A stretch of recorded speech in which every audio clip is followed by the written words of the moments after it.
तो हरियारा बाके होई छोबिया ये छौरी कने कमर हिलाले ये तो हरियारा बाके होई छोबिया ये छौरी कने कमर हिलाले छौरी अपना जवनिया के तार ये छौरी अपना जवनिया के तार डीजे वाला से टकरावाले डीजे ये तो हरियारा बाके होई छोबिया ये छौरी कने कमर हिलाले ये तो हरियारा बाके होई छोबिया ये छौरी कने कमर हिलाले ये तो हरियारा बाके होई छोबिया ये छौरी कने कमर हिलाले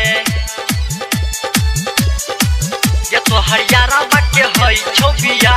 ये छौरी कने कमर हिलाले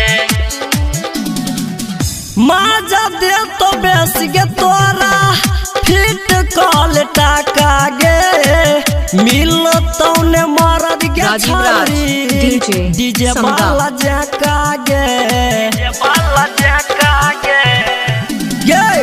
माजा दे तो तोरा गे बेसी फिट कॉल टाका गे मिल तौने मरद गे छौरी डीजे वाला जोका गे बिना लभर के छै सिंगल गे बिना लभर के छै सिंगल गे छौरी कने नजर मिलाले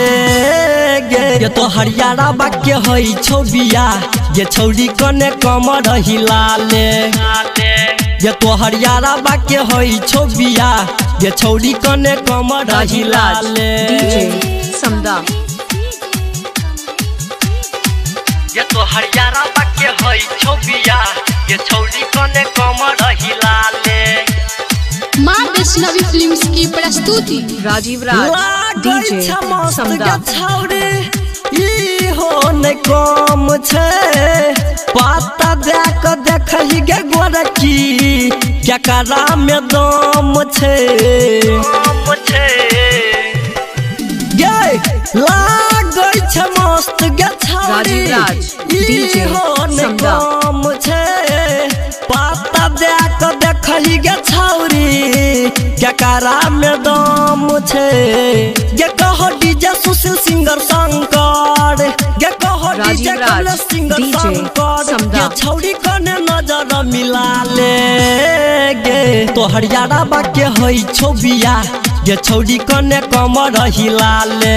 ये तो हरियारा बाके होई छोबिया ये छौरी कने कमर हिलाले।